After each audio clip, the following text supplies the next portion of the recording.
Hi, today is April 2nd, 2016. I'm 51 years old, and I used to have a pretty good shape when I was younger, but I've had 3 children.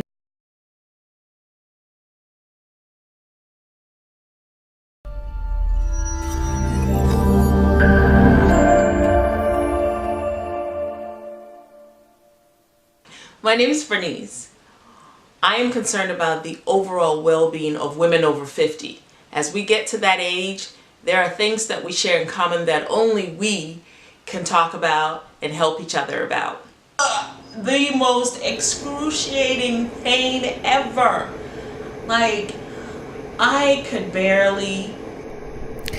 And then also I'm about inspiration for all, and I also give you kidney donor updates about myself, and then periodically I will share funny stories with my daughter in the Mom and Tiff series. So I just put concealer on my mouth.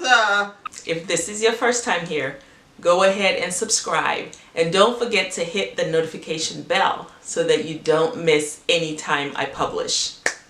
Now, I get it, exercising, dieting, you just don't know what to do and you don't know where to start. And then there are people that are exercise gurus that you look at and you go, there's no way I'm going to be exercising a lot. Let me tell you something. Come closer. I know you think I can't relate because you see my picture and you see that I'm toned, so you think I can't relate to you. Yes, I can. Let me take you back to 2016. My mother-in-law was sick, and every time I'd get off work, I would go see her. I would purchase whatever she wanted me to purchase. I would spend quality time with her. I would be there sometimes till late at night. I would get home. It'd be late. I'd get up, go to work, and do the cycle over again. And I would do it all over again because I loved her. And when your parents have taken good care of you, in this case she was my mother-in-law and she took good care of my husband, and so I treated her just like I would my own mother, then I would do it all over again. But that period in my life was very stressful. And when you're under stress, you produce cortisol. And cortisol is horrible on your body in that it breaks down muscle. And so you're not actually toning up and you can gain weight easily. I can totally relate to that, and I gained a belly. And so I decided that no, enough is enough. I'm going to start implementing the 5 things that I know that work for me. Right? I'm not about fad diets. I'm not about doing what somebody else wants you to do. What I do know for a fact is that if you do significantly reduce the number of starchy carbohydrates that you eat, that you're going to lose that belly fat. So I started. Now, one of the very first things that I did was I made sure that I stopped eating processed foods. So I don't even touch hot dogs, and I don't miss it because it's not healthy for me. And I stopped eating processed foods. I stopped eating a lot of junk and replaced it with healthier snacks.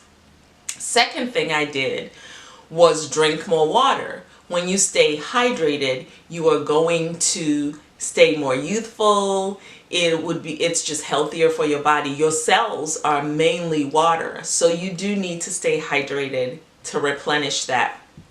The third thing I did was not sweat the little things. I really don't worry about every little thing to stress you, right?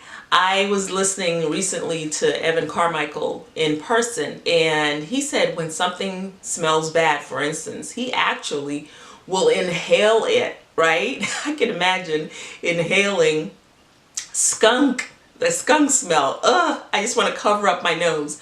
But he would always inhale it all the way through, and he would say, that's the best, that's the best. And even right now when he's hurt, when he gets pain, he's saying, that's the best, that's the best.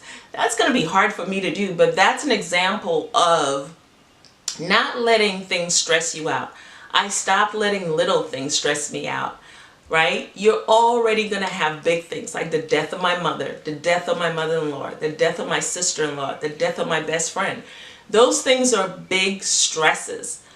But the little things, just because somebody flipped you off, you know what? Let it go. You don't stress the little things because that produces cortisol. You don't want cortisol in your system. And then the next thing I did was to make sure that I had enough sleep. Now, with menopause, women our age, it's hard sometimes. I mean, you're sleeping at night, the sheet comes off, the sheet goes back on. You know what I'm talking about, right? Sheet comes off, sheet goes back on. Your fan goes on, your poor husband, if you're married, is freezing, and you think it's a great thing. I'll tell you a story. I went on a, drove my best friend's mom, I have two best friends, my other best friend's mom, to St. Louis from Kansas City, and it was 20 degrees. And I would have to roll the window down, and I would tell her, I'm so sorry, I'm so sorry. She's like, I understand, baby. But that is, you know, we're going to be interrupted with the menopause at the night sweats. So even in addition to that, you want to make sure you get enough sleep. I make sure that I get at least 6 hours. People might say that's not enough, but for me, I need that minimum in order to function. And then the very last thing was to exercise. Now, I get it. I get it. You don't want to exercise. You don't have the motivation to exercise. You know, you've tried it before, you don't feel like it. But listen to me. Exercising is not only healthy, it's life changing. It makes you feel good because when you exercise, let's say from a hard day of work, you come home and you're tired and you exercise, you're going to release endorphins, and that's going to make you feel good, right? So I do that sometimes. Now, do I exercise all the time? No, no. You've heard in some other videos that I've done that we've moved, we're in between houses, so we're in an apartment. So if I want to exercise, I have to go to the gym in the apartment complex, right? And I'm somebody that loved to exercise from home, doing Kukua Dance Fitness, which is my sister's dance, or doing my own thing. We had our own treadmill, and I'll tell you guys about it in another video about treadmill routines and how even I got started with that. And so, you know, it's hard, and I fall sometimes. But what I do is whenever I go, I make sure I have a high intensity intermittent exercise, right? So that means I'm moving at a certain pace, and then I'll give it a burst for about a minute, and then I'll bring it down, and then I'll move at a certain pace, and then I'll give it a burst. Type of high intensity burst like that, studies have shown that it helps you continue to burn the calories, and it's effective for weight loss. So you don't have to do it constantly every single day, but even if you go 3 times a week, and even if you can't, even if you do that once a week to get started, to get you going, right? And just do that, you'll be able to start seeing some results. So if you don't remember the 5 things that I just mentioned, I have a free handout for you. So go to my website. I'll have the link in the description. It's 50somethingoriginal.com. You'll see a pop-up. A pop-up will come up, and all you have to do is just go ahead and get that to download. So I'm giving you that for free. Now, if you want to see my face every single day, I have a course that is very inexpensive that you can sign up for, that every single day I will help you to get to the goal to where you will be able to have a healthy lifestyle on your own. And it's 31 days to a healthy lifestyle. Here's the best part about it. Try it for 3 days free. If in 3 days you feel like you don't want to continue, that's fine. You're not going to get charged anything. You just tried it for free. You got free smoothies out of it, how to make certain smoothies. You got a free morning stretch out of it. You got a free suggestion of meal plans out of it. And we'll call it quits, and you go your way. So the link will also be in the description if you're interested. And so that's what I want to do at the minimum, if you're over the age of 50 and I'm 54, I want you to start doing something. Just do something. Just do something. Start today. You could start walking. You could start walking more. You see people walking 10,000 steps, and I try to make that my goal every day as well, right?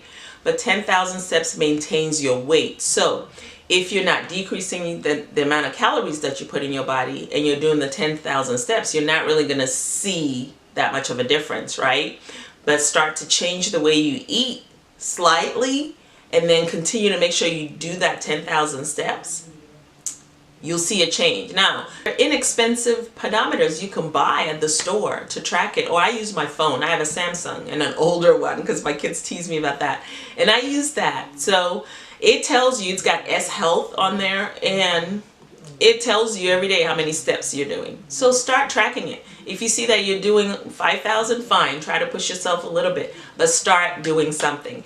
And tell me in the comments, what are you going to do? Okay, so what are you going to start to do to make a healthier change? If you're already on that path, what are you doing so that you can share it with other people? So, thank you so much.